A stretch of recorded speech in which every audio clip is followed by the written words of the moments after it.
What's going on, guys? Hey, my name is Logan Manzanares, Katie Manzanares. and we're here to tell you today about property management. So exciting, right? Property management is actually where you make the money. And so we're going to talk about when to start property management and when it starts and when it ends. So without further ado, Let's go. let's go.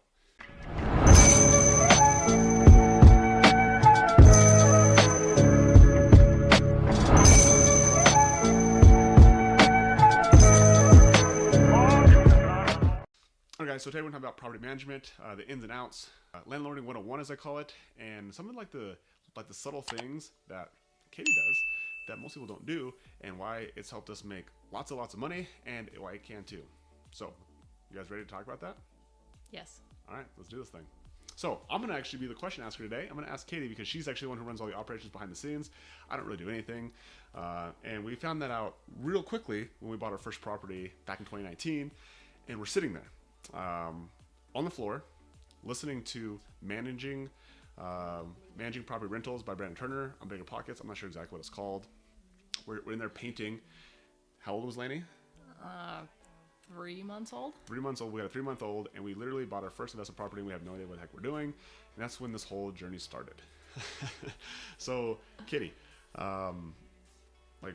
when does property management actually start in this whole process? Yeah, that's a really good question. And I think we learned this one the hard way after our first purchase because we were so excited to get the deal and close. And then we realized, we have to actually put somebody in there to get the mortgage paid. And panic struck us. So, we listened to books while we were doing a little bit of lipstick on our rental. But property management should start before you even buy the property. Since our first property, we have actually, prior to even getting it under contract, we've listed a property to see what the market value would be, if there's any interest in the actual property, and basically what we could get for it. So we kind of strategize a little bit on the front end now to make sure that we can fulfill it on the back end.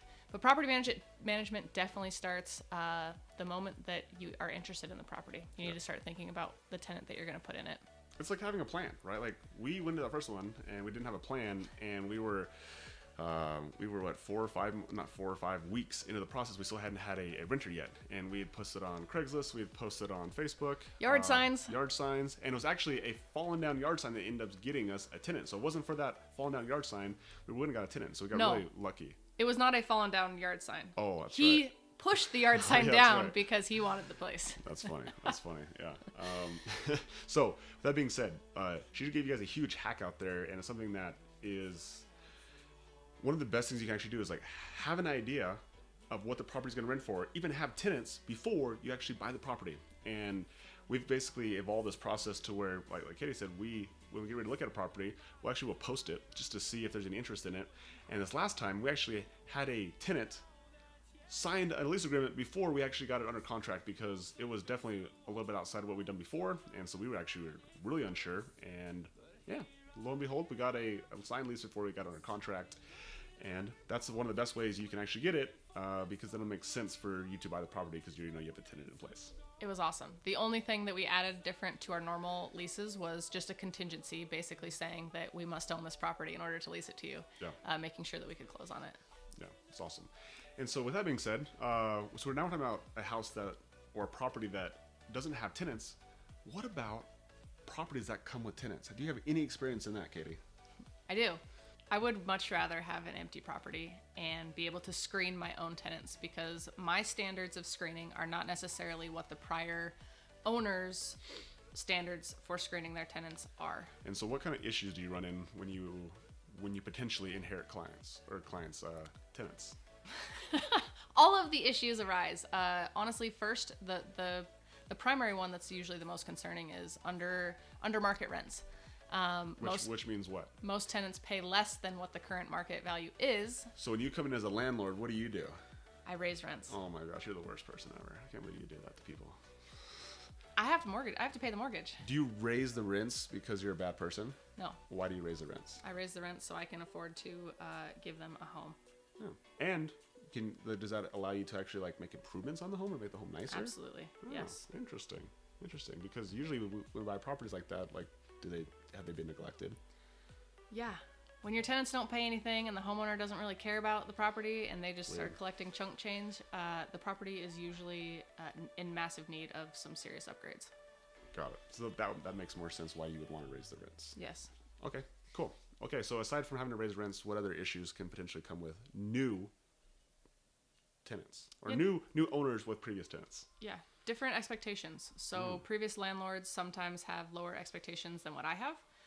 Late payments are oftentimes okay under previous landlords. It is absolutely not okay, and we enforce a late fee after day one. Yeah. What else? What else? Well, expectations, obviously paying rent on time. What other expectations? Like how to pay rent? Is there certain ways that people like to pay rent? Yes. So oftentimes Like, can I just give you like cash, like a No, couple $100 no, bills? no. Can I don't want to see you. You don't need to come to my house. You don't need to Oh. put it in the mailbox. I Oh, have an app, and you pay it online, and Does it cost me anything to do that? no. Oh, weird. And That's cool. one payment per property. So No, if you I have have all 4 roommates. you need to collect the payment, and you No. need to pay me in one lump sum. You mean I have to do the work? Yeah. Of getting all my roommates to give me money? You do. I just want to give you my 500 or 600 bucks. Nope. Oh, okay. One payment, or there's fees. Oh, that's a different expectation than I'm used to. Yeah. What else? So okay. We don't now- rent by the room. We rent by the property. So I gotta pay in one rent. I gotta pay on time. I gotta pay more rent. Man, you sound like a tough lady. Yeah. Do And I have nice homes for you to live in. do your tenants actually like you after all these strict rules that you have? Absolutely, they do. Why do they like They you? oftentimes call me to just tell me random things. Yeah, but why do they like you? You have all these rules in place that are different from my previous landlord. Like why would I like you? You seem kind of like a B landlord. I don't know. Honestly, I think they like it because it's consistent, Oh. and the expectations stay the same. So, if it happens once, and let's say the 5th rolls around and they can't pay rent and they pay it on the 6th, there's a late fee the following month that's attached to their following month rent. Nothing ever gets pushed under the rug. It's always addressed, and it's addressed immediately to set the expectation for future situations like this. Because once you let it happen once, it's a slippery slope, and hey, you let me get away with the late fees last month, why can't I get away with them again? So it creates an expectation for both sides of the parties that's consistent. It's awesome. It's awesome. So people love consistency. They do. They'll pay more for consistency. Yes. Cool. I like that. So now we talked about tenants. Any other expectations that are different from old landlords to potentially new landlords? Yeah, I think most of the time it's just the style. Like, oftentimes old landlords who have these rundown places, who their style of management is just kind of like, whatever. And we are very hands-on. We are very, I want to know about everything. So anytime that there's, maintenance that needs to be done to the property, they call me so I can schedule the maintenance and repairs and everything. Which gives them peace of mind at the end of the day as well, because oftentimes these landlords that we've inherited tenants from just really don't care anymore about the property or the tenant. They're just kind of over it. No, it's awesome. Okay, so part of the property management process is tenants, and then obviously taking care of the property. And so now we talked a little bit about like inheriting tenants, or what we do when we buy a property. We need to make sure that we have a plan for the tenants. And so, what does your screening process look like? I think this is one of the most important pieces of the process. As a landlord, like, what do you look for from when you're looking for tenants? Like, just anybody who gives you money? What if somebody comes up and says, "Hey, Katie, like, I don't have a job. My credit's not really great, but I'm willing." Pretty simple, right? So that's it. So for income, if you don't meet the income qualification, automatically gone. Why is that? Why don't we want people who don't meet the income qualification? I want them to have the ability to pay their rent. Yeah. Like, it's our job to make sure that, I know that you want this house, it's beautiful, it's great, like, we fix it up, but if it's in our best interest and your best interest as well to make sure that you are financially capable of doing that, right? And you know where we get this from? Banks. This is what banks do, right? In order for you to qualify for loans, they do a very similar formula. Is we just take that same concept, because that's what banks are in the business of lending money. So we just steal from somebody who does it, is doing it at a high level, right? So that's where the income comes from. Next, what's the next thing that we look at? Yeah. So credit score. Ooh, credit score. This is an interesting run, right? How many times have people just like had one problem or one issue? Almost everybody. Yeah, almost everybody actually has had usually some sort of issue. So tell me, like, when we look at a credit score, what is actually a good credit score? Like, what is something that you're like, man, like, okay, this person goes to the top of the pile? It's over 700, 750. Cool. And then what is one that you just like, no matter what, you're just gonna throw it away? 400. Okay. 450. What about, so would you do 500? It wouldn't necessarily deter me 100%. Okay. Depend on. So if you're in the 400s, you're gone. 500s, what's the, like what are the questions you're asking? Why? Why is your credit score so crappy? Yeah. And this is usually on a verbal, right? So we're still in the first application. We're not actually, we haven't done a hard pull yet. Because eventually when we pull the credit hard, we will actually be able to see from the credit report exactly what the issues are. Like it'll tell us why the credit score is low. So these are all done before pre-credit score because we don't want people who are applying for the home again who have no chance of applying. We don't want to waste your $30, $50, $35 that you're applying for the property if you have no chance of qualifying, right? So that's why we ask these questions. Okay, so now we have income, now we have credit. What's like the third thing? So let's say they meet the first two. What's the third thing that could just be like automatically no? Pets is one that some properties we have pets, some properties we don't allow pets. Do having pets make it easier or harder for someone to get a rental? Harder. When they own a pet, it is a million times harder. It's harder, right? So pets can be a big factor. What else? I think there's like one more big thing that if we see it on the application, it's just like automatically no. Rental history. So if they have any evictions, any leases that were broken, why? Yeah. So evictions, like, will you rent to somebody? Okay, no. No. It says no. Why is that? The likelihood of them doing it again is substantially higher. People are consistent, you know. If you've done something in the past, there's a chance you're doing it again, and everyone needs a second chance. Don't get me wrong, but that's not how we do it. Like, especially for an eviction, like the costliness and the time and the headache of it, especially for someone who's a landlord, like it's not our game, right? What about smoking? So this is kind of one that is maybe kind of mixed, like missed a lot. Like if they put down smoking on the property, what do you think about that? Yeah, that's a really good question. I don't like smoking. It's one of those ones that if we have a preference, we have 5 other people, and 4 of them don't smoke and 1 does smoke. The one that's smoking is definitely not going to get it. So I think it's just that becomes a priority list, and then those are honestly the big ones that we look at on the application, right? Is there anything else that are missing? Just rental history, seeing if they hop around a lot or if they're going to be a long-term tenant. I think another big thing is as we start to have good candidates. So let's say we have somebody who they got a good credit score, they make good income, they don't have pets, they don't smoke. Now we're starting to play like the favorites, right? So now let's play the favorites. So what are you looking for in favorites? Like you have all these people who meet all these criteria, right? They're all the same. They're all Joes and Jills. Now, as you start to break down some of those numbers, like someone who's got a 700 credit score versus someone who has an 800 credit score, like is that a big factor, or is it somebody who makes $20,000 a month versus somebody who makes $6,000 a month? Is it somebody who has $10,000 in the bank versus somebody who has $100,000 in the bank? Like which one of these factors, like someone who wants to stay for 5 years versus someone who wants to only stay for 1 year, like what are some of these factors that make a good tenant in your eyes? Yeah, it's a great question, and I think it's kind of property dependent. So if I'm looking for a long-term tenant and I don't want to have to deal with turnovers for a long time, the length of what they're looking for is definitely going to be top of mind during the candidate choosing process.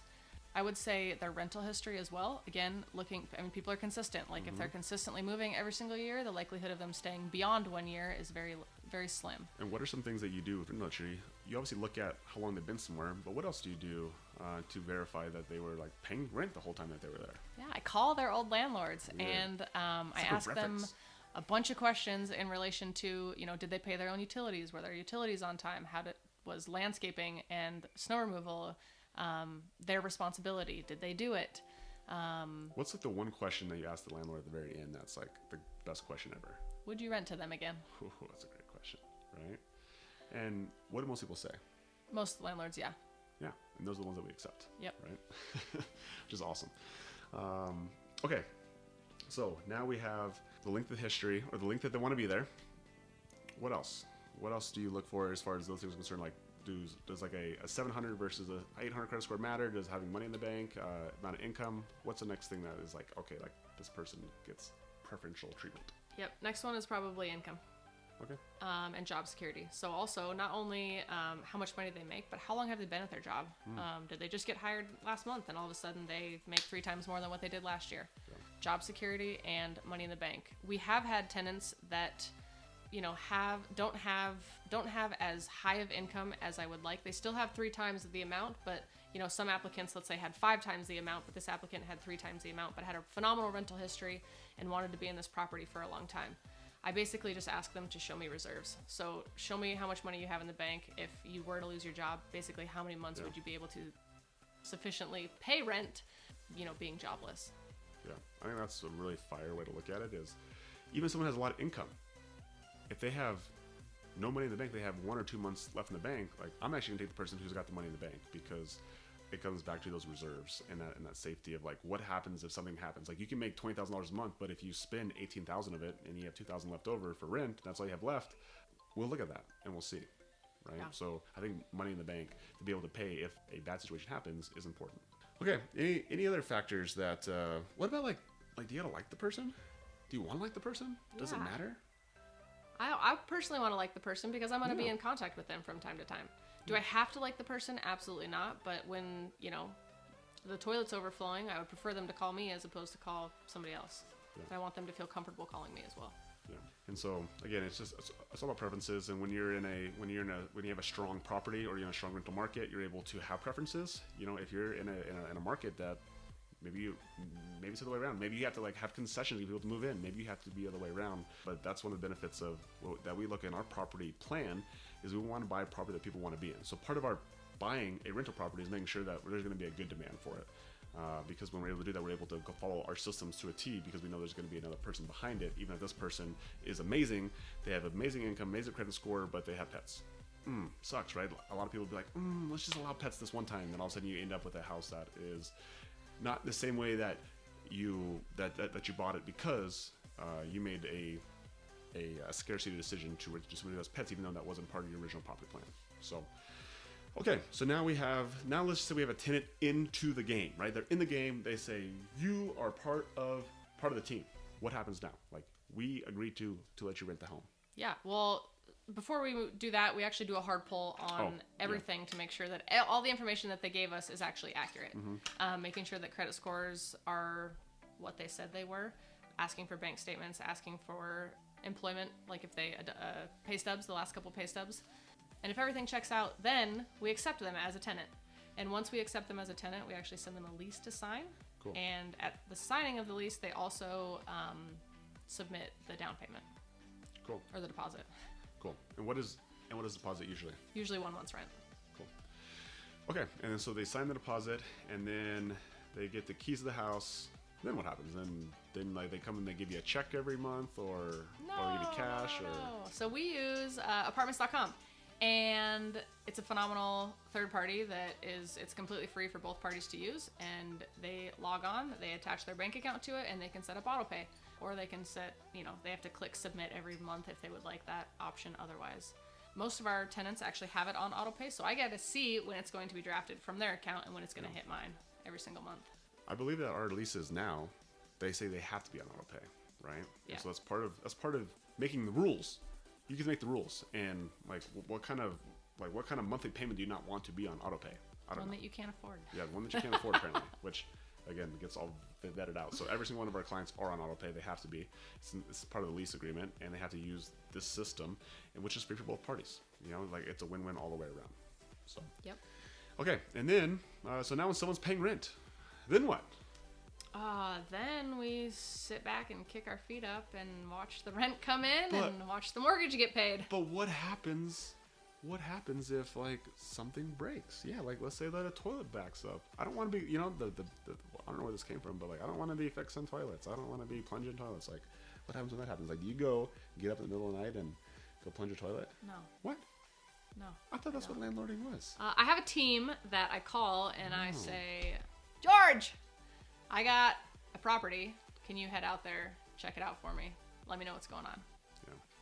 Can just be that simple. Can be. Can just be that simple. Yeah, so it's finding a team. So we're talking about like we self-manage. You could hire a property manager. They can do this whole process for you. But ultimately, it's like you're not like. Have you ever gone and never tried to fix anything before? Yeah. Yeah. I have.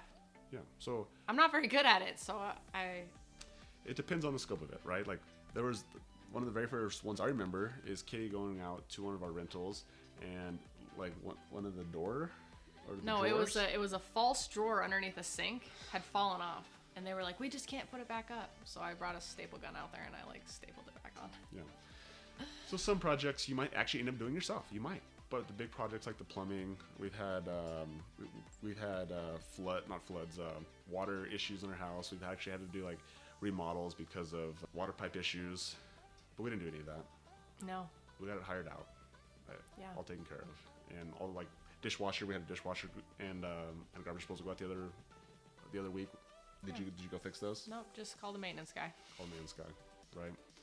And so part of the equation of having a property plan for your property is understanding that you're going to have some issues. Like there's going to be some capital expenditures, be some things here and there. You might have big ones, you might have little ones. You might not have one for a long period of time. You might have a big one, or you might just have a great property. You might not have very many whatsoever. But the key to this whole process is to make sure when you buy a property, the cash flows, right? So we haven't talked about the most important thing is like you buy a property, make sure it has cash flow, right? That means that after you pay your mortgage and you pay all your insurance, your taxes, everything, that there's some left over. That's called your cash flow. And so we like to have big cash flows, $1,000, $1,500, $2,000 cash flows, because when things like this happen, it's like, okay, so this property cash flow is $2,000. Is it worth us to go pay somebody $150 to go fix a garbage disposal and a dishwasher? Yes. Duh.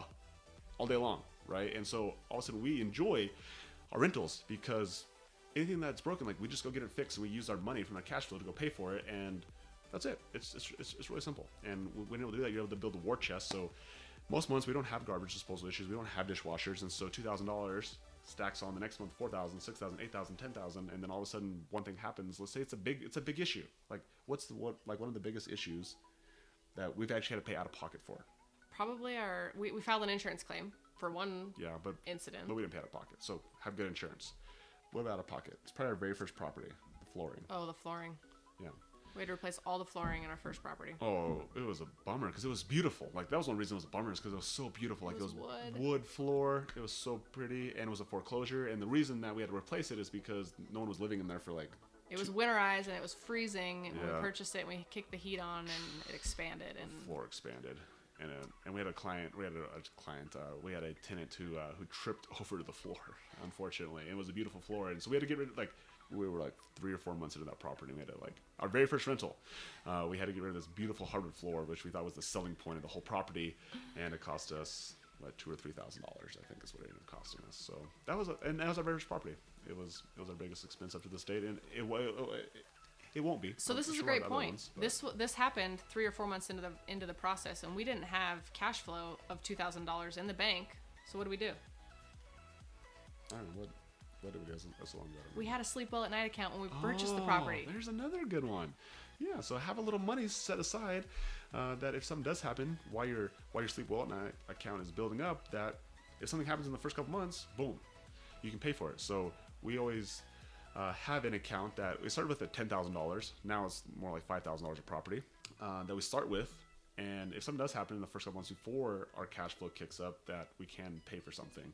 And then from there, it just keeps on growing. And so it starts at $5,000, and then we have accounts up to probably $15,000 or $20,000 in them. And again, the money just sits in there because if something happens to the property, then we have money that can pay for it rather than us having to come out of our own pockets. Cool. So now we have cash flow, we have money, and then you have maintenance requests. Like, what else? Like, this landlord thing has got to be harder than everyone makes it sound like. They make it sound like it's a pain in the butt. Yeah. The next, I guess, is when the lease comes due. Oh my when the lease ends. What happens when a lease comes due and you have a property that is in such high demand? Do people want to stay or do they not? Most of the time, our tenants want to stay. And when we do renew a lease, we give them an option to renew another 1-year lease. So a lot of property management companies will go actually month to month after the initial year. But the reason that we do not go month to month is because we don't want a vacant property in the middle of winter. In the middle of winter in Montana, it's not an ideal time to be moving. So all of our properties we end up turning over in the summer. So this is a good point also. Mm-hmm. Initially, when we create an initial lease, for instance, just last December, we actually had tenants move in. So we created a 6-month lease to start, and then we'll renew it into a year lease. So all of our leases turn over in spring and summer months. Super smart. Super small thing, but super huge, right?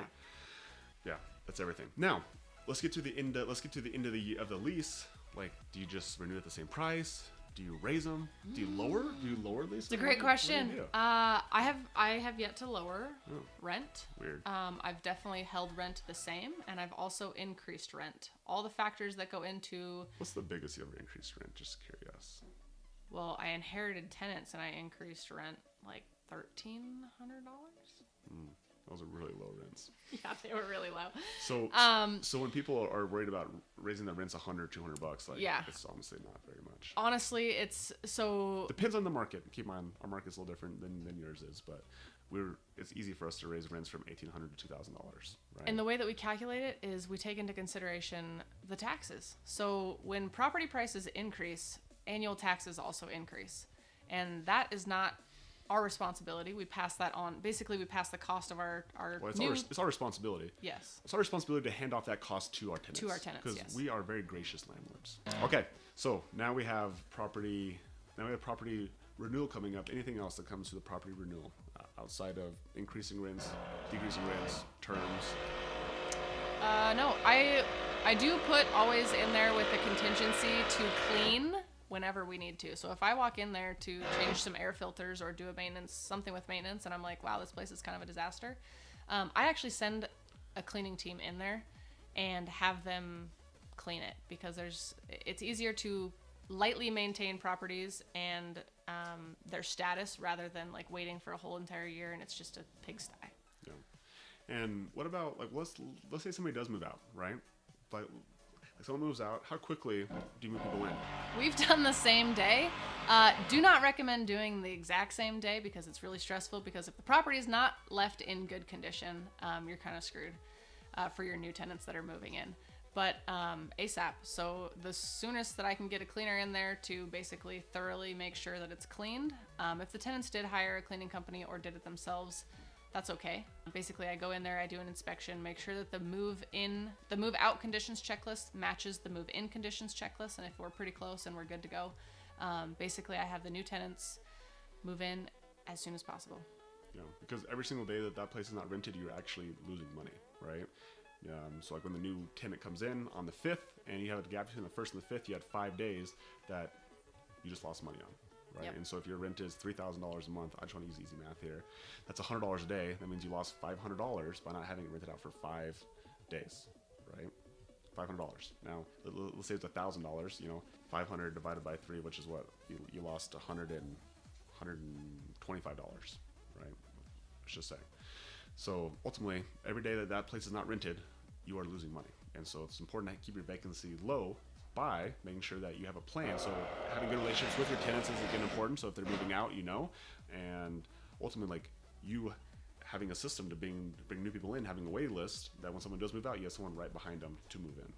Yeah, so with that lease renewal notice, I actually send it roughly 2 months prior to their lease expiration date, and I give them about 2 weeks to respond to it, and then I'm 6 weeks prior to their lease expiration date. So basically, I have 6 weeks to market it, put ads out, and get a new tenant in there if they choose to not renew the lease. If they choose to renew the lease, then basically I just send the lease renewal ASAP and we just roll right into the next lease. Yeah, that's awesome. And I'm not sure if you guys can hear, but we have construction going on downstairs. So I don't know if you can hear it. We can hear it, but maybe you can't hear it. So just in case you're curious, we do have construction going on downstairs.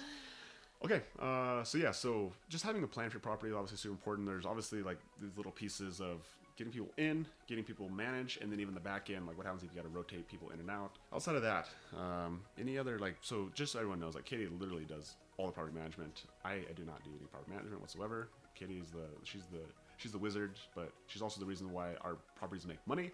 The reason why we don't have, we never had to, unfortunately this place had not had to evict anybody. We have had people who have late payments, but we always like work with them to make sure they get it up to date and they pay their late fees, which is very incentivizing for them to pay on time. And we have good relationships with all of our tenants, and that way we get our properties back in great condition. And we will even go in there. I know Katie hasn't even touched on this yet, but like we have it in our lease agreements that we can use our money to go into the property and pay a cleaning team to go in there and make sure it stays up to snuff, right? Because we want our properties to stay in nice condition. So, but outside of that, Katie, any other words of wisdom you have for our landlords out there who are looking, or who have properties, or like, man, I don't want to be a landlord anymore, whatever it is. Yeah.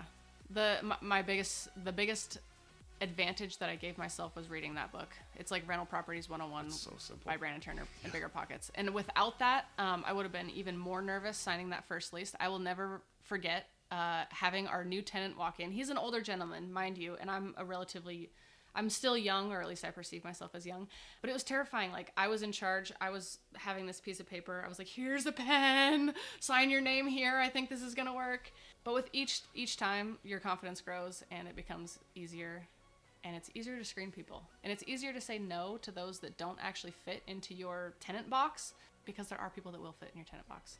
So, like, don't be scared that the first 3 applicants didn't fit in your tenant box. Be patient. You'd rather have somebody that did fit in it, because it's going to you're going to avoid headaches down the road. Yeah, and it just goes to show you, like, how powerful the right information can be, and you can really shortcut the process when you don't try to do it yourself. And one of our advantages was that we knew we didn't know anything about property management, and so we went and we learned it. We went down on it. We started in that book, and then that was really the core of all of our learning on property management. But that book took us from literally having $0 on our portfolio to over $5 million of rental real estate. And so I think it's a huge testament to just having the right information about what you're doing. And so that book is a great place to start. Also, if you have any questions on property management, like, there's 2 people here you've just listened to for the last half an hour who know a little thing or 2 about that, or at least can point you in that direction. So reach out to us. That's what we like. That's what we love to do. We love to help other people get into rentals, manage the rentals, make money in the rentals, because ultimately it's the best game for you to have the freedom that you want to do, like what you want to do with who you want to do it. Right? It's afforded us the lifestyle to make choices, and that's what life is truly about. Is about the ability to make the choices to do what you want to do. Right? Whether it be work, whether it be buy more properties, whether it be to spend trips, to go on trips, or do everything. That's what it's all about. So, Katie, appreciate your wisdom. Appreciate you doing the thing, right? And then sharing all those little nuggets with people that, like, you only learn those things when you're actually in the game and you're actually, like, dealing with tenants and you're dealing with property issues. And so, big shout out to Katie. So, if you guys liked this episode, like, smash that like button, subscribe to the channel, and if you guys like more Katie on the channel, like, let me know, because if I get lots more Katies, then we'll just do more of these videos all the time. So, hopefully you guys liked it. Yeah, hopefully you guys found some of this information valuable. Yeah. If you didn't, then you're watching the wrong freaking channel, bro. Because this information was gold, right? All for free. Hey, my name's Doug Manzanares. Katie Manzanares. And we're out. Bye. Bye.